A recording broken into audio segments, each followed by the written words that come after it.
तो चलिए स्टूडेंट्स, हम लोग अपनी आज की क्लास को शुरू करते हैं। और हम लोग अभी एंशियंट हिस्ट्री में हम लोग इंडस वैली सिविलाइजेशन, सिंधु घाटी सभ्यता का अपना चैप्टर ये कर रहे हैं। अपने पिछले कल के लेक्चर की अगर हम बात करते हैं तो कल हमने सिंधु घाटी सभ्यता के टाउन प्लानिंग, नगर नियोजन किस तरीके से था उसको हमने समझा था और जाना था। आज हम आगे बढ़े उससे पहले हम थोड़ा सा कल का रिवीजन करेंगे और उसके बाद जो पॉइंट्स आज हमको कवर करने हैं वो हम क्या कवर करेंगे आज। आज हम जो यहाँ की बेसिक टाउन्स थे, जो कुछ इंपॉर्टेंट टाउन्स थे जिनके बारे में अक्सर एग्जाम में क्वेश्चन पूछे जाते हैं और पूछे जाने की संभावना हमेशा बनी रहती है, उनको डिस्कस करेंगे।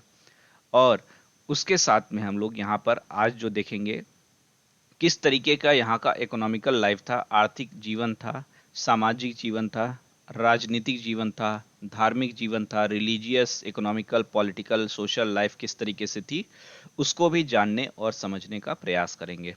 अगर सब कुछ ठीक चला तो हो सकता है आज ये इंडस वैली सिविलाइजेशन का चैप्टर कंप्लीट हो जाए। अगर नहीं होता है तो हम लोग कल भी कंटिन्यू करेंगे और कल इंडस वैली सिविलाइजेशन का हमारा चैप्टर कंप्लीट हो चुका रहेगा। ठीक है, तो चलिए शुरू करते हैं और आगे बढ़ाते हैं। और सबसे पहले अगर हम बात करें कल के रिवीजन की, तो कल हमने क्या किया था? कल हमने टाउनशिप प्लानिंग की बात की थी। टाउनशिप प्लानिंग की बात की थी कि इस समय जो नगर थे, जो टाउन्स थे, वो किस तरीके से बने हुए थे। ठीक है, और उसी को हम देखे थे। जो वेस्ट वाला पोर्शन था थोड़ा हाइट पे रहता था और प्लेटफॉर्म पर बने रहते थे ये, जिसको क्या नाम देते थे हम? सीटाडेल का नाम देते थे। लोअर टाउन में कॉमन पीपल रहते थे, सामान्य लोग। ये यहाँ पर एक तरीके से रिच पीपल रहते थे। ठीक, रिच पीपल थे यहाँ पर कॉमन पीपल थे, इनका लोअर टाउन था। इस तरीके से हमने देखा था। साथ में किस तरीके से इन लोग का घर बने थे, डबल स्टोरी बिल्डिंग्स वगैरह होती थी हाउस में, ड्रेनेज का सिस्टम पैटर्न कैसा रहता था, ये सारी चीज़ें हमने कल देखी थी। टाउन प्लानिंग में यूनिफॉर्म था, कॉमन फीचर और वॉस ग्रिड सिस्टम था। ग्रिड सिस्टम मतलब जैसे चेस बोर्ड की तरह की संरचना हुआ करती थी। Street cutting across one and other at right angles, सड़कें एक दूसरे को राइट एंगल पर, समकोण पर काटती थी। और इस तरीके से पूरा जो टाउनशिप था वो अलग अलग छोटे छोटे रेक्टेंगल्स में एक तरीके से डिवाइड था। सीटाडेल और लोअर टाउन दो पार्ट में डिवाइडेड था।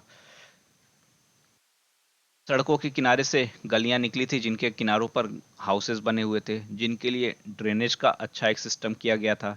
ड्रेनेज, रेनफॉल के समय पे जो फ्लड वगैरह आते थे उनके पानी के भाव अच्छी तरीके से हो जाए उसके लिए भी यूज़ किया जाता था। और बर्न्ट ब्रिक का यूज़ किया जाता था। डोमेस्टिक बाथरूम्स भी होते थे, लेकिन ये दो ही जगहों पे हमको मिले थे। कहाँ कहाँ पर? कालीबंगान में और मोहनजोदड़ो में। बाकी जगहों पे क्या था? पब्लिक टॉयलेट की व्यवस्था हुआ करती थी। पब्लिक टॉयलेट की व्यवस्था हुआ करती थी। कुछ एक्सेप्शंस भी हमने देखे थे, कालीबंगा, धौलावीरा वगैरह के। तो एक बार कल की क्लास को भी आप लोग रिवाइज कर लीजिएगा। अब हम थोड़ा सा यहाँ की जो मेजर साइट्स थी, मेजर साइट्स जो यहाँ की हैं, उनके बारे में थोड़ा सा डिस्कशन करते हैं और उनको जानते हैं कि उनकी खोज किसने की, कब हुआ है और किस जगह पे लोकेटेड है वो। तो इंडस वैली सिविलाइजेशन की अगर हम बात करते हैं तो कल हमने बात की थी लगभग 13,000 किलोमीटर स्क्वायर के एरिया में ये फैले हुए, 13 लाख किलोमीटर स्क्वायर लगभग फैला हुआ था। और नॉर्थ टू साउथ और वेस्ट टू ईस्ट में अगर हम देखते हैं तो नॉर्थ टू साउथ में लगभग 1400 किलोमीटर्स में ये था, 1400 किलोमीटर्स में फैला हुआ था। और ईस्ट टू वेस्ट में ये 1600 किलोमीटर्स फैला था। मतलब ये हमारा 1600 किलोमीटर का था और ये हमारा 1400 किलोमीटर का था। इतने रीजन में ये इस तरीके से फैला हुआ था। Indus river, Saraswati river main rivers थी। इसके अलावा भी कई सारी नदियां थी जिनके किनारे टाउन्स बसे हुए थे। इन्हीं को हम समझेंगे और जानेंगे। कल हमने एक और चीज़ देख ली थी कि जो ईस्टर्न मोस्ट पॉइंट था, वेस्टर्न मोस्ट पॉइंट था, नॉर्दर्न मोस्ट पॉइंट और साउदर्न मोस्ट पॉइंट, उसको भी हमने कल डिस्कस किया था। ईस्ट में कौन सा था? यूपी में पड़ता है। कौन सा? ईस्ट में पड़ रहा था आपका आलमगीरपुर, जो कि यूपी में मेरठ में हिंडन रिवर के तट पर था। नॉर्थ में कौन सा था? मांडा, जो कि कहाँ पर था? जम्मू कश्मीर में। साउदर्न में क्या है? साउदर्न में दैमाबाद था। दैमाबाद कहाँ पर? महाराष्ट्र में। और वेस्ट में सुतका गेंडोर, जो कि पाकिस्तान या फिर कहिए पाक ऑक्युपाइड कश्मीर में, ठीक है, वहां पर पड़ता है आज की डेट में। लेकिन इन चारों के अलावा भी कई मेन प्लेसेस भी थी जिनके बारे में हमको जानना और समझना है, ठीक है, जिनसे क्वेश्चन पूछते हैं। इंपॉर्टेंट साइट्स पाकिस्तान में जैसे कुछ हैं, उनको हम देखते हैं, जिसमें से सबसे पहला जो हड़प्पा जिसकी खोज हुई थी, ये भी कहाँ पर लोकेटेड है? ये भी लोकेटेड है कहाँ पर? पाकिस्तान में ही। हड़प्पा भी पाकिस्तान में ही लोकेटेड है, ठीक है। और दयाराम साहनी, किसने? दयाराम साहनी के सुपरविजन में इसका एक्सकेवेटेड किया गया था, इसका उत्खनन का कार्य किया गया था। और 1921 में किया गया था। किसके द्वारा किया गया था? दयाराम साहनी के द्वारा। दयाराम साहनी के द्वारा, ठीक है। और जैसा कि हमने कल बात की थी, first reported by Charles Masson in 1826 and visited by Cunningham in 1853 and 73। तो मतलब चार्ल्स मैसन ने, कल हमने बात भी की थी इसके लिए, कल परसों की क्लास में हमने की थी कि चार्ल्स मैसन ने इसके बारे में सबसे पहले एक बताया था, कुछ बताई थी संभावना 1826 में। फिर एलेक्जेंडर कनिंघम, जिसको फादर ऑफ इंडियन आर्कियोलॉजी कहा जाता है, उन्होंने विजिट किया था। और फाइनली जाकर 1921 में जॉन मार्शल के समय में इसकी खोज होती है। और सबसे पहले कहां पर हुई थी? हड़प्पा में ही। हड़प्पा लोकेटेड कहां पर है? पाकिस्तान में। कहां पर है? पाकिस्तान में है, ठीक है। और यहां पर कुछ खास बातें भी मिली हुई हैं, जैसे जब यहां पर किसी की डेथ हो जाती थी तो उसको क्या करते थे? दफना देते थे, ठीक है, उसको दफना देते थे। और उसको दफनाने के बाद उसके साथ में उसके पसंद की 37 टाइप्स की चीजें जो उसको पसंद होती थी, वो भी साथ में रख देते थे। क्यों? उनका मानना था कि हम जब लोग वापस चले जाएंगे तो इसकी जो सोल है, इसकी जो आत्मा है, वह वापस आएगी और उसके पसंद की चीजें उसको चाहिए होंगी। तो इसीलिए इस तरीके से होता था। और इस टाइप की जो कब्र बनाई जाती थी, उसको जो होती थी उसको R37 टाइप की कहा जाता था, या कहीं पर H टाइप का भी बोला गया है, ठीक है, R37 टाइप का, ठीक है। तो इस तरीके की चीजें थी। और इसके अलावा यहाँ पर ग्रेनरी भी मिली हुई है, यहाँ पर ग्रेनरी भी मिली हुई है। तो पाकिस्तान में लोकेटेड है। किस रिवर के तट पर है? तो रावी रिवर के बैंक पर है, रावी रिवर के तट पर है। की पॉइंट क्या क्या है? 1921 दयाराम साहनी, और फर्स्ट प्लेस है जहां की उत्खनन का कार्य हुआ। और उसके अलावा यहां पर क्या है? R37 टाइप की कब पाई जाती है? किस रिवर के तट पर है? रिवर रावी। और लोकेशन कहां पर है? पाकिस्तान में, ठीक है। उसके अलावा भी कुछ और जगह थे। अगर हम इंडिया की बात करते हैं तो हाल ही में इंडिया में एक लोकेशन खोजी गई है भिरन्ना में, जो कि कहां पर है? हरियाणा डिस्ट्रिक्ट में पाई जाती है। आर्कियोलॉजिकल सर्वे में इसको मिला है। और ये माना जा रहा है कि भारत में जो लोकेटेड हैं साइट्स, उनमें सबसे ओल्डेस्ट है ये। भारत में जो साइट्स लोकेटेड हैं वो सबसे ओल्डेस्ट हैं, ठीक है। तो इसको भी आप याद रखिएगा, हो सकता है करंट का टॉपिक है तो एग्जाम में क्वेश्चन पूछ लिया जाए। इसी तरीके से मोहनजोदड़ो भी है, जो ये भी पाकिस्तान में लोकेटेड है। कहां पर है? पाकिस्तान में ही। पाकिस्तान में कहां पर? पाकिस्तान के सिंध प्रोविंस में है। सिंध प्रोविंस में, सिंध डिस्ट्रिक्ट में है, ठीक है, सिंध प्रांत में। इसकी खोज कौन करती है? इसकी खोज करने वाले थे रखाल दास बनर्जी, R D बनर्जी। किसने खोज की थी इसकी? R D बनर्जी ने। और पूरा नाम क्या था इनका? रखाल दास बनर्जी। और कब किया था इन्होंने? 1922 में। तो हड़प्पा कब हुआ था? हड़प्पा की खोज कब हुई थी? 1921। और R D बनर्जी ने कब इसका की था? तो 1922। अभी क्या चल रहा है? 2022। 100 ईयर्स हो गए। तो 100 ईयर्स हो गए तो क्या पता कहीं से कुछ क्वेश्चन इससे बना दिया जाए किसी एग्जाम में, ठीक है। तो इस तरीके से ये है। और यहाँ पर रिचुअल्स के टाइम पे स्नान करने के लिए एक स्नानागार बनाया गया काफ़ी बड़ा। जैसे मान लीजिए आज आप जाते हैं, कई जगहों पे बने रहते हैं किसी के छोटे नगर में, कि एक छोटे छोटे पॉन्ड टाइप में बना दिए जाते हैं, उसके चारों तरफ सीढ़ियाँ बनी रहती हैं। तो ऐसा ही कुछ यहाँ पर था। एक नहाने के लिए रहता था जहाँ पर सब लोग कॉमन बात करते थे। इनके किनारों पर सीढ़ियाँ बनी रहती थी और इसके किनारे पर चारों तरफ कमरे भी बने थे, जिससे किसी को अगर कपड़े वगैरह बदलने हैं, ड्रेस चेंज वगैरह करना है, तो वो कर सकें। ठीक है। इसके अलावा यहाँ भी ग्रेनरी पाई गई है, यहाँ भी ग्रेनरी पाई गई है। पशुपति की शील यहाँ पर मिली हुई है, पशुपति की मोहर यहाँ पर मिली हुई है।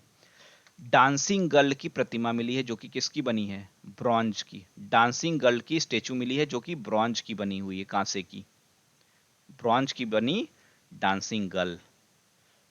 और क्या मिला हुआ है, पशुपति शील,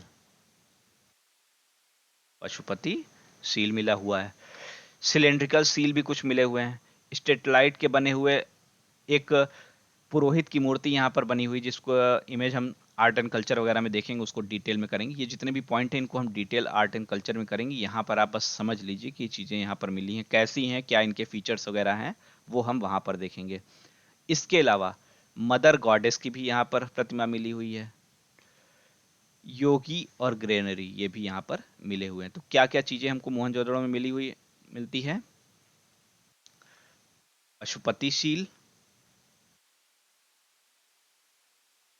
डांसिंग गर्ल। कई बार क्वेश्चन पूछा जाता है ये कहाँ पर मिले हैं, तो ये आपको याद रखना है कि यहाँ पर ये चीजें मिली हुई हैं, पशुपति, डांसिंग गर्ल और ग्रेनरी। ग्रेनरी आपको हड़प्पा में भी मिला हुआ है, स्नानागार यहाँ पर है। ठीक है। और उसके अलावा मदर गॉडेस, खोज किसने की है, आर डी बनर्जी ने। कब की है, 1922 में। और ये कहाँ पर है, सिंध प्रोविंस में, सिंध प्रोविंस में है। कहाँ पड़ता है ये, पाकिस्तान में पड़ता है, पाकिस्तान में पड़ता है। ठीक है। भारत में जब आते हैं हम, तो भारत में भी कुछ लोकेशन इंपॉर्टेंट है, जैसे गुजरात में। ठीक है। गुजरात में धौलावीरा है। धौलावीरा कहाँ है, कच्छ डिस्ट्रिक्ट। धौलावीरा की आप बात करेंगे तो थोड़ा सा पहले जाएंगे तो आपको पता चलेगा यूनेस्को ने इसको इंपॉर्टेंट साइट, हेरिटेज साइट में शामिल किया है, तो इसलिए ये इंपॉर्टेंट हो जाता है किसी न किसी एग्जाम में। कहीं ना कहीं एक ऑप्शन में, अगर 3-4 ऑप्शन में चूज करने के लेगा तो एक ऑप्शन ये भी डाल सकता है। ठीक है। तो इस चीज को भी याद रखिएगा, कहाँ पर लोकेटेड है, कच्छ डिस्ट्रिक्ट में है, गुजरात में है। किसने इसकी खोज की थी, जगपत जोशी ने। किसने की थी, जगपत जोशी ने। कब की थी, 1968 में। ठीक है। धौलावीरा की एक खास बात हमने कल बताई थी, बाकी सारे जो टाउन्स हैं वो दो पार्ट में डिवाइडेड हैं, किसमें, वेस्ट और ईस्ट में। लेकिन धौलावीरा क्या है, धौलावीरा नॉर्थ टू साउथ है और 3 पार्ट में डिवाइडेड है। यहाँ पर एक मिडिल टाउन भी पाया जाता है। 2020 में यूनेस्को की वर्ल्ड हेरिटेज टैग इसको मिला हुआ है। ठीक है। और एक चीज को आपको याद रखना है, और यहाँ पर इंपॉर्टेंट, कि यहाँ पर वाटर रिसोर्स, वाटर स्टोरेज का सिस्टम बहुत अच्छा बनाया गया था। जलाशय का निर्माण किया गया जिससे कि एग्रीकल्चर वगैरह में बहुत मदद यहाँ पर मिलती थी। ठीक है। हार्वेस्टिंग वगैरह में काफ़ी सहायता मिलती थी। तो यहाँ पर वाटर मैनेजमेंट सिस्टम बहुत ही बेहतर था, कहाँ पर, धौलावीरा में। और कई बार ये क्वेश्चन पूछा जाता है कि सबसे बढ़िया वाटर मैनेजमेंट सिस्टम कहाँ पर बनाया गया था। धौलावीरा कहाँ पर लोकेटेड है, गुजरात में। किसने खोज की थी, जगपत जोशी ने, जगपत जोशी ने की थी। ठीक है। 3 पार्ट में डिवाइडेड है। कुछ और इंपॉर्टेंट साइट्स हैं ऐसे ही। एक है सुतका गेंडोर, कल इसकी हमने बात की थी, कहाँ पर है, पाक ऑक्युपाइड कश्मीर। 1927 में खोज हुई, आर एल स्टाइन ने किया है। ठीक है। बलूचिस्तान में है, दश्क रिवर के तट पर है। ये सारे पॉइंट तो ये, और खास बात क्या है, वेस्टर्न मोस्ट पॉइंट भी है। आर एल स्टाइन ने इसका 1927 में खोज किया, बलूचिस्तान में है, पाक ऑक्युपाइड कश्मीर में, दाश्क रिवर के पास में है। एक और इंपॉर्टेंट साइट है काफी, चन्नू दड़ो, जिसकी खोज किसने की है, एन गोपाल मजूमदार और मैके ने। और कब किया है, इसको किया है आपका 1931 में, यहाँ पे आपको दिख जाएगा। ठीक है, कब किया है? 1931 में। मजूमदार और मैके ने 1931 में इसकी खोज की है। कहाँ पर लोकेटेड है? सिंध प्रोविंस में, और इंडस रिवर के लेफ्ट में है ये।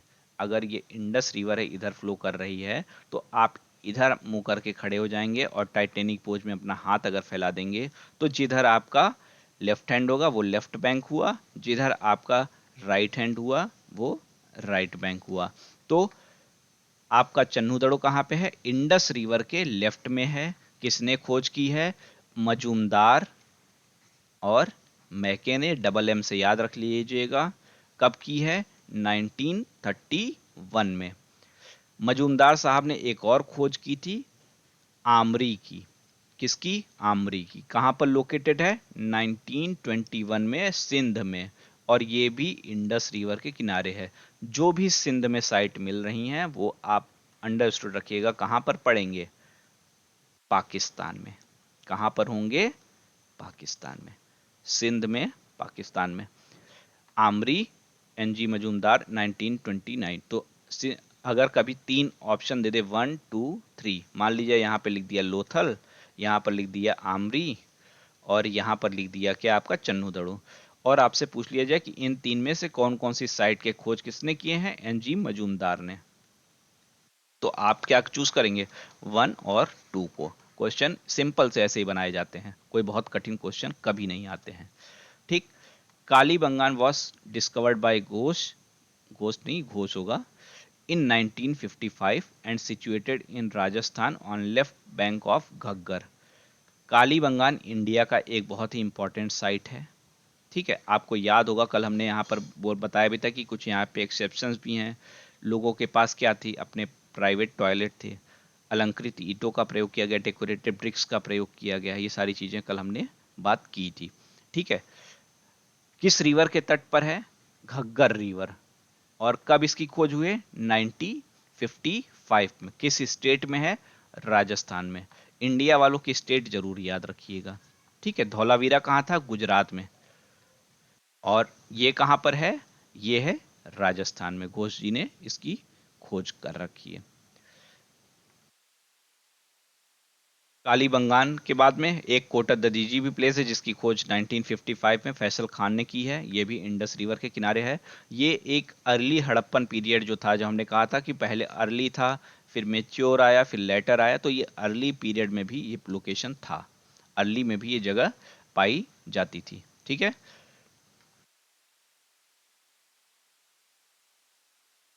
थोड़ा सा इसको क्लीन करते हैं जिससे बाकी के साइड भी आप देख लें। रंगपुर की बात करते हैं। रंगपुर, बीबी लाल और एस आर राव ने इसकी खोज की है। महार रिवर गुजरात में लोकेटेड है। तो रंगपुर भी कहाँ पर लोकेटेड है? गुजरात में। गुजरात में आपको कौन कौन से मिल गए? आपको धौलावीरा भी मिल गया, आपको उसके बाद में कौन सा मिला? आपको रंगपुर भी मिल गया, रंगपुर भी मिल गया। कालीबंगान कहाँ है? कालीबंगान आपका राजस्थान में है। कालीबंगान आपका राजस्थान में है। ठीक है, और इसी तरीके से आपका आमरी कहाँ पर लोकेटेड है? आमरी सिंध प्रोविंस में है। तो ये कहाँ पर रहेगा? पाकिस्तान में रहेगा। आमरी पाकिस्तान में। सुतका गेंडोर कहाँ पे है? सुतका गेंडोर ये बलूचिस्तान, पाक ऑक्युपाइड कश्मीर में। रंगपुर की खोज किसने की है? बीबी लाल और एस आर राव। कई बार क्वेश्चन मैच कराने के आता है किसने किसका किया है, तो इसको याद रखिएगा आप। ठीक है, स्टाइन की बात आएगी, किसने की है? सुतका गेंडोर। चन्नू दड़ो कौन आएगा? एनजी मजूमदार। आमरी एनजी मजूमदार। चन्नू दड़ो साथ में मैके भी इन्वॉल्व थे। कब किया है? 1931। कभी इसमें क्वेश्चन जैसे जो पूछे जाते हैं, क्या पूछे जाते हैं कई बार? एक तो सीक्वेंस किस चीज का, कि किस ईयर में ये खोजे गए हैं, और मैच कराने के लिए क्वेश्चन पूछ लिया जाता है, ये भी पूछ सकता है। इसमें किसने किया है, ये भी पूछ सकता है। रिवर किस रिवर के तट पर है, ये भी पूछा जा सकता है। स्टेट इनका क्या है, ये भी पूछा जा सकता है। तो ये यही सारे क्वेश्चन में घूम फिर कर चीजें रहती हैं, इसीलिए इन सारे पॉइंट्स को इसमें कंसीडर किया गया है। इसके अलावा एक और इंपॉर्टेंट प्लेस था रोपड़, जिसकी खोज अंकित शर्मा ने की है, शर्मा जी ने की है 1953 में। कहां पर है ये? पंजाब में। किस रिवर के तट पर है? सतलुज में। किस रिवर के तट पर है ये? सतलुज। ठीक है। तो रोपर हो गया आपका कहां पर? पंजाब में हो गया। चन्नू दड़ो हो गया आपका सिंध में। आमरी, इन दोनों की खोज किसने की थी? एनजी मजूमदार ने। इसमें मैके भी साथ में इन्वॉल्व थे। बीबी लाल और एसआर राव ने कहां पर खोज किया है? गुजरात में। एसआर राव ने कहां पर खोज किया? गुजरात के किस प्लेस के? रंगपुर की, रंगपुर का। कोटक दजीजी फैसल खान ने खोज किया है कालीबंगान राजस्थान में। घोष ने खोज किया 1955 में, घग्गर रिवर के तट पर है। रोपर किस नदी के तट पर है? सतलुज नदी के तट पर है। ठीक है। तो ये कुछ इंपॉर्टेंट साइट्स हैं जिसको आप याद रखना है। लोथल एक है, इसको भी एस आर राव ने खोजा है। 1955 से 60 तक में पूरा काम इसका चला था। कहां पर है? गुजरात में। एक रिवर है भोगोआ, इसके तट पर पाया जाता है ये, और गल्फ ऑफ कैम्बे में स्थित है। ठीक है, गल्फ ऑफ कैम्बे में स्थित है। खास बात क्या है? ये इस समय का डॉकयार्ड था, यहां से व्यापार वगैरह होता था। तो कई बार क्वेश्चन पूछा था कौन सा ऐसा लोकेशन था इंडस वैली सिविलाइजेशन का, कौन सी साइट थी जो कि डॉकयार्ड थी? तो वो कौन सी साइट थी? वो लोथल थी। कहां पर लोकेटेड है? गुजरात में। खोज किसने की है? एस आर राव ने। कब से कब तक काम चला है? 1955 से 1960। आलमगीरपुर यज्ञदत्त शर्मा 1958। मेरठ हिंडन रिवर के, कल ऑलरेडी बात कर चुके हैं। राखीगढ़ी सूरज भान होगा ये, 1963 में खोज की है। हिसार डिस्ट्रिक्ट में, हरियाणा में है। ये भी यहाँ के बड़े लोकेशन में से आता है। बनावली आर एस बिस्ट 1974 में, हिसार डिस्ट्रिक्ट हरियाणा में। तो हरियाणा में दो आपके हो गए, कौन कौन से? बनावली एंड राखीगढ़ी। ठीक है, बनावली और राखीगढ़ी। सुरकेट जगपत जोशी 1964, ये भी गुजरात में ही है। ठीक है, तो गुजरात में भी आपको कई साइट मिल जा रहे हैं। लोथल हो गया आपका, सुरकेटदा हो गया, राखीगढ़ी और बनावली आपके कहाँ पर हो गए? ये आपके हरियाणा में हो गए। आलमगीरपुर आपका मेरठ यूपी में हो गया। ठीक है, एक बार हिंदी में भी वही चीज़ों को देख लेते हैं, जो हिंदी मीडियम वाले हैं उनके लिए भी क्लियर हो जाएगा। ठीक, उसको भी समझ लेते हैं। मोहनजोदड़ो, जिसको मृतकों का टीला नाम से भी जानते हैं, रखालदास बनर्जी ने खोज किया है सिंध प्रांत के लरकाना डिस्ट्रिक्ट में 1922 में, इंडस रिवर के तट पर। यहाँ पर क्या चीज़ें मिली हैं? बृहद स्नानागार, अन्नागार, नर्तकी की मूर्ति डांसिंग गर्ल, मातृ देवी मदर गॉडेस, और तीन मुख वाले पुरुष की मोहर यानी कि पशुपतिशील। ठीक है, और इस पशुपतिशील वगैरह का डिटेल तो हम आर्ट एंड कल्चर में देखेंगे क्या है क्या नहीं है। इसी तरीके से हड़प्पा की बात करते हैं। हड़प्पा कहाँ पर है? रावी नदी के तट पर है। कहाँ पर? पश्चिम पंजाब के साहिवाल डिस्ट्रिक्ट में, रावी नदी के तट पर। 1921 में दयाराम साहनी और माधव स्वरूप ने इस पे काम किया। ताबूतों के सावधान है, R37 की हमने जो बात की थी। यहाँ पर शंख का बना बैल है, पीतल के बनी इक्का गाड़ी है। मजदूरों के आवास हैं। जैसे यहाँ पर क्या है, अगर पूरा टाउन यहाँ पर बसा हुआ है, यहाँ पे नदी फ्लो कर रही है, रिवर फ्लो कर रही है रावी नदी, तो इस नदी के किनारे पर एक एक कमरे के मकान है, और ये माना जाता है कि यहाँ पर जो लेबर क्लास रहता था वो रहता था। वही चीज़ है यहाँ पर। पेपर के भी यहाँ पर साक्ष्य मिले हुए हैं। धौलावीरा रविंद्रनाथ बिष्ट, गुजरात में। 1991 में मनहार मंदसार की आयताकार रूप में किला, निचला नगर, मध्यम नगर, 3 पार्ट में डिवाइडेड है। ऑलरेडी हमने कवर कर लिया है, जान लिया है। ठीक है, आइए और आगे देखते हैं कौन कौन से हैं। कालीबंगान कहाँ है? राजस्थान में। पीबी लाल और बीके थापर में खोज की है। घग्गर नदी, काले रंग की चूड़ियाँ, राजस्थान के हनुमानगढ़ी में। जुते हुए खेत हैं यहाँ पर। अग्निवेदिका है, मिट्टी की मोहरें मिली हुई हैं, सूती कपड़े मिले हुए हैं कॉटन के। लोथल रंगनाथ राव 1955 से 60। भोगवा नदी गुजरात के अहमदाबाद में है, एक ही नगर में बना हुआ है, यहाँ पर कोई डिवीज़न नहीं किया गया है। मिट्टी के बर्तन पर फॉक्स का फिगर बना हुआ है, धान की भूसी वगैरह बने हैं, हाथी दांत भी मिले हुए हैं। ठीक है, तो ये कुछ इंपॉर्टेंट यहाँ की साइट्स है जिनके बारे में हमने जाना और समझा।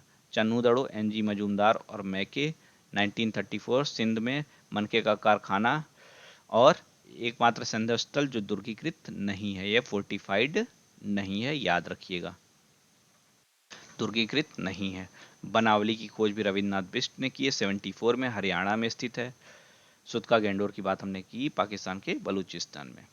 ठीक है, तो इतनी सारी बातें हमने क्या की, इंपॉर्टेंट यहाँ की जो टाउन्स हैं, आपको हो सकता है जल्दी लग रहा हो, एक बार में याद नहीं होता है, हर बार मिस हो जाता है, तो 2-3 बार प्रैक्टिस जरूर करिएगा, फिर से देख लीजिएगा, रिवीजन कर लीजिएगा, आपको सारी चीज़ें याद रहेंगी। ठीक है, तो इसको आपको रिवाइज कर लेना। ये इंपॉर्टेंट साइट्स कहाँ कहाँ की थी, हड़प्पा की।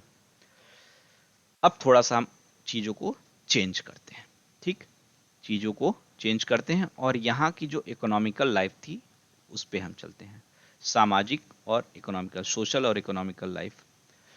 आज भी जब आप इकोनॉमी पढ़ते हैं तो उसमें 3 सेक्टर की बात पढ़ते हैं, प्राइमरी सेक्टर, सेकेंडरी सेक्टर और टर्शरी सेक्टर। इसमें आपका ट्रेड वगैरह आ जाता है, सर्विसेज आ जाती हैं, इसमें आपकी बेसिकली इंडस्ट्रीज वगैरह आ जाती हैं, और इसमें आपका एग्रीकल्चर, एनिमल हस्बेंड्री वगैरह, ये सब माइनिंग वगैरह के जो काम होते हैं वो आते हैं। तो ऐसा ही कुछ बाइफर्केशन शुरू से देखने के आ रहा है, इन्हीं आधारों पर हम इस समय का इकोनॉमिकल लाइफ और सोशल लाइफ को देखते हैं। ठीक है, तो एक एक करके इसको समझते हैं और किस तरीके से करते हैं।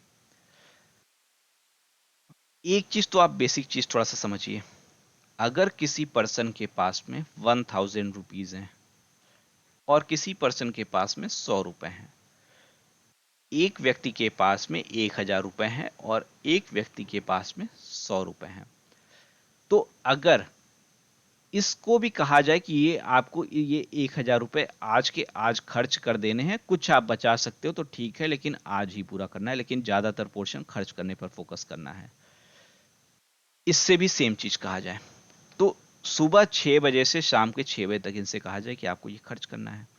तो अगर ये अपना फूड ले रहा है तो ये कहीं अच्छा फूड लेगा इसके कंपैरिजन में, ये ज़्यादा पैसे खर्च कर सकता है, इसके पास ज़्यादा पैसे हैं। मान लीजिए 200 रुपये खर्च कर दिया, तब भी इसके पास अभी 800 रुपये बचे हैं। इसने क्या किया, इसने 20 रुपये का खाया तो 80 बचे हैं, लेकिन दोनों के खाने की क्वालिटी में तो डिफरेंस रहेगा ही।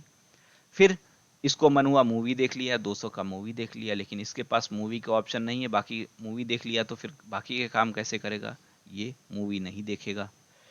फिर भी इसके पास 600 बचे हैं। अब ये कुछ बेसिक नीड की ज़रूरतें हैं, मान लीजिए 40-50 की खरीद लिया, इसने भी कहा चलो 300-400 खरीद लेते हैं, लेकिन उसके बाद भी इसके पास 200-300 बच गए, लेकिन इसके पास कुछ नहीं बचा। अब ये क्या करेगा, थोड़ा सा घर के सजावट के काम भी ले लेता है 100 रुपए का, फिर भी इसके पास 100 बच गया। तो कहने का मतलब क्या हो रहा है, कहने का मतलब यह है कि जितना आपके पास इनकम अधिक होगा, आपकी लाइफ स्टाइल भी तो वैसे ही बदलेगी। अगर जिसके पास ज्यादा पैसा रहेगा, अंबानी अदानी के पास अगर अधिक पैसा है, तो वो अपना करोड़ों का घर बना लेंगे, लेकिन एक मिडिल क्लास फैमिली अपना घर लोन लेकर बनाएगी और उसमें भी पूरी जिंदगी उसको चुकाएगी। ठीक है, ऐसे ही चलता है। तो सब कुछ क्या कहानी रहती है, इनकम की कहानी रहती है। ये बढ़िया इंटीरियर डिजाइनर से ले आएंगे, ये खोज खोज के अपना सामान ले आएंगे, घर में सजाएंगे। तो सब कुछ किसका खेल है, इकोनॉमिकल लाइफ का खेल है। जितने ज़्यादा इनकम रहेगी उतनी ही ज़्यादा डेवलपमेंट होगी, उसी हिसाब से लोगों की रिक्वायरमेंट रहेगी। अब एक चीज़ बताइए, अगर मान लीजिए कॉटन के कपड़े की डिमांड नहीं है, तो क्या कॉटन इंडस्ट्री लगेगी? कॉटन इंडस्ट्री लग सकती है? नहीं लग सकती है। अगर एक स्टेचू की कोई घर में सजाने के लिए खरीद ही नहीं रहा है, तो क्या स्टेचू बनाने वाले लोग होंगे? नहीं होंगे। अगर ये बना लोग घरों में उसकी, जब तक किसी चीज की डिमांड नहीं है तब तक क्या उसकी सप्लाई हो सकती है? हो ही नहीं सकती है। अगर डिमांड होगी तभी सप्लाई होगी, और सप्लाई करना है, डिमांड है, तभी उसका प्रोडक्शन भी किया जाएगा। अदरवाइज डिमांड नहीं है तो प्रोडक्शन होने का सवाल ही नहीं होता, और प्रोडक्शन नहीं होगा तो मतलब वो इंडस्ट्री डेवलप हो ही नहीं सकती है। तो किसी चीज का अगर अधिक मात्रा में प्रोडक्शन हो रहा है, मान लीजिए डिमांड खूब है, प्रोडक्शन खूब हो रहा है, तो क्या रहेगा, उसके लिए एम्प्लॉयमेंट चाहिए होगा, रोजगार चाहिए होगा लोगों के। लोगों को अगर एम्प्लॉयमेंट मिल रहा है तो उनके पास मनी आएगा, मनी आएगा तो इनकम, उसको वो मनी को फ्लो में करेंगे और ओवरऑल इकॉनमी क्या रहेगी, बेटर रहेगी। ठीक है, यही एक फंडा है जो शुरू से लेकर आज तक चला आ रहा है, जिसमें ना कोई चेंज कभी हुआ है, ना कभी होगा, ना कभी होगा। तो ऐसा ही कुछ हमको देखने के लिए मिलता है कहां पर, इंडस वैली सिविलाइजेशन में। कैसे देखने को मिलता है? अब ये जो सिविलाइजेशन थी, ये जो सिविलाइजेशन थी कहाँ थी? ये सिविलाइजेशन रिवर्स के किनारे थी। इनके जो टाउनशिप कहाँ थे? रिवर्स के किनारे थे, नदियों के किनारे थे। अब जब ये नदियों के किनारे हैं तो यहाँ की जो सॉयल होगी वो कैसी होगी, फर्टाइल होगी कि नहीं होगी? होगी, फर्टाइल होगी। उसके अलावा अगर सॉयल फर्टाइल है और नदियों के किनारे है तो इनको हार्वेस्टिंग करने के लिए, खेती करने के लिए क्या सिंचाई वगैरह के व्यवस्था हो जाएगी कि नहीं हो जाएगी? वाटर की मैनेजमेंट इनका अच्छा था ही, हमने अभी देखा था, वाटर इनको बढ़िया मिल रहा है। तो इनकी एग्रीकल्चर क्या होगी, अच्छी होगी कि खराब होगी? जाहिर सी बात है इनकी एग्रीकल्चर बहुत ही अच्छी थी। ठीक है, और शुरू से लेकर आज तक आप ये मान के चलिए कि जब भी एग्रीकल्चर अच्छा होता है तो उस देश की इकॉनमी भी अच्छी होती है। सिर्फ इंडस्ट्री लगाने से चीजें नहीं बदलती हैं। भारत ने कहीं न कहीं अपनी जो पंचवर्षीय योजनाएं चलाते थे, 5 ईयर प्लान चलाते थे, उसमें एक गलती यही की, हमने 5 ईयर प्लान तो बनाया, लेकिन सेकेंड 5 ईयर में हमने कुछ रखा, थर्ड 5 ईयर में अपने आप को चेंज कर दिया।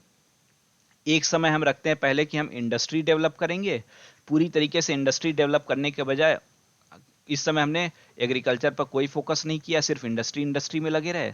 फिर अगले में हमने क्या किया, एग्रीकल्चर पे आ गए और इंडस्ट्री को पीछे छोड़ दिया, तो ना हम इसमें बढ़े ना हम इसमें बढ़े, ये सारी गलतियां करते गए। होना क्या चाहिए, जब ये हो रहा है तो इसको भी डेवलप होना चाहिए, दोनों साथ में होना चाहिए। और ऐसा कुछ इस समय इंडस वैली सिविलाइजेशन के लोगों ने बेवकूफ़ी नहीं की, जैसे कि हमारे यहाँ के लोगों ने शुरू में की। अदर सेंस में उनकी पॉलिसी मेकिंग जो रही, बेवकूफ़ी नहीं कहें तो ज़्यादा अच्छा है। ठीक है, तो इस समय एग्रीकल्चर क्या था, बहुत ही अच्छा था, एग्रीकल्चर बहुत ही बेहतर तरीके से था और एक्सेसिव उत्पादन होता था, प्रोडक्शन इनका बहुत अच्छा था। एक होता है कि आपका जो इनकम है वो सरप्लस में रहे, पॉजिटिव में रहे, मतलब आपकी जितनी रिक्वायरमेंट है, अगर आपका दिन का खर्च 50 रुपए है तो आप दिन के 100 रुपए कमा रहे हैं, तो मतलब आप 50 रुपए एक्स्ट्रा खर्च करने जाएंगे। ठीक है, और इसमें से कुछ हो सकता है आप सेविंग भी करें, अगर 20 भी सेविंग करते हैं तो 30 आप एक्स्ट्रा खर्च कर रहे हैं। 30 आप अपनी शौक की चीज़ों पे खर्च करेंगे, शौक की चीज़ों पे करेंगे तो इसका मतलब है उसकी डिमांड जनरेट हो रही है, इसका मतलब उसका प्रोडक्शन आ रहा है, तो लोगों के पास एम्प्लॉयमेंट आ रहा है, पैसा वहां से बनेगा लोगों के पास। एक होता है क्या, लोग बस निर्वाह मूलक अपनी लाइफ जैसे जी सकें, 50 रुपए कमा जरूरत है तो 85 रुपए कमा रहे हैं। तो इस समय के इंडस वैली सिविलाइजेशन में लोगों का क्या था, 50 की कमाई अगर रिक्वायरमेंट है, बेसिक नीड है, तो 100 कमाते थे, मतलब इनकी इनकम क्या थी, सरप्लस में थी। और इनकम इनकी सरप्लस में है तो उससे क्या फायदा हो रहा है कि इन्होंने अलग डिमांड्स को भी जनरेट किया, जिससे कि अदर इंडस्ट्रीज भी, सेकेंडरी सेक्टर और टर्शरी सेक्टर भी क्या हुए, ये तो हमारा था ही, तो इससे क्या हुआ, ये भी हमारा डेवलप हुआ, और ये डेवलप हुआ तो इसके लिए बेसिक नीड रॉ मटेरियल चाहिए, तो खनन भी, माइनिंग भी हमारा डेवलप हुआ। और ये भी ऐसा नहीं था कि पीछे छूटा हुआ था, इसका भी काम चल रहा था।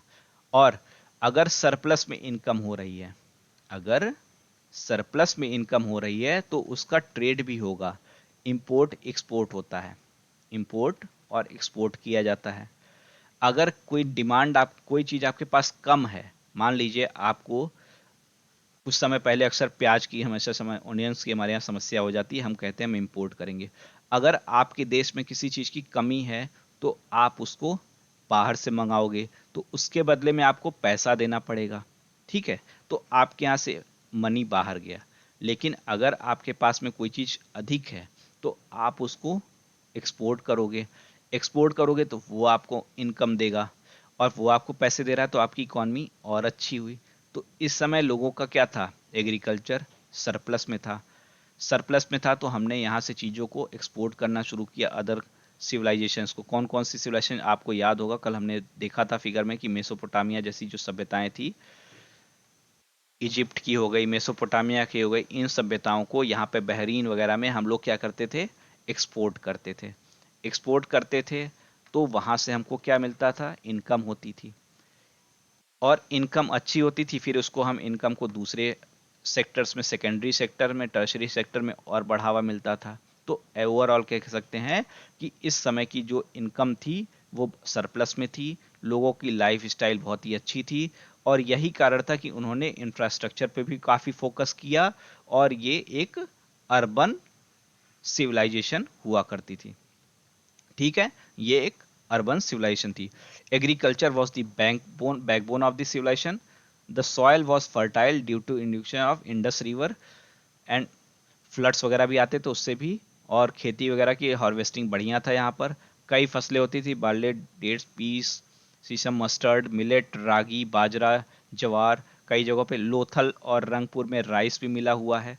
एक चीज को याद करिएगा कि सुगर केन, जिसको गन्ना भी कहते हैं, इससे यहाँ के लोग परिचित नहीं थे। एक्सेप्शन को हमेशा याद रखिएगा, शुगर केन नहीं था इन लोग को। खास बात और क्या थी, यहाँ के लोग कॉटन में बहुत अच्छे थे उत्पादन करने में। कॉटन उत्पादन यहाँ बहुत बड़ी मात्रा में होता था, जिसका एक्सपोर्ट भी किया जाता था। मेसोपोटामिया के लोग इसको खूब खरीदते थे। इन्होंने इसको एक नाम भी दिया था, जिसको सिंडन कहते थे वो लोग। ठीक है, इसको वो लोग सिंडन कहते थे।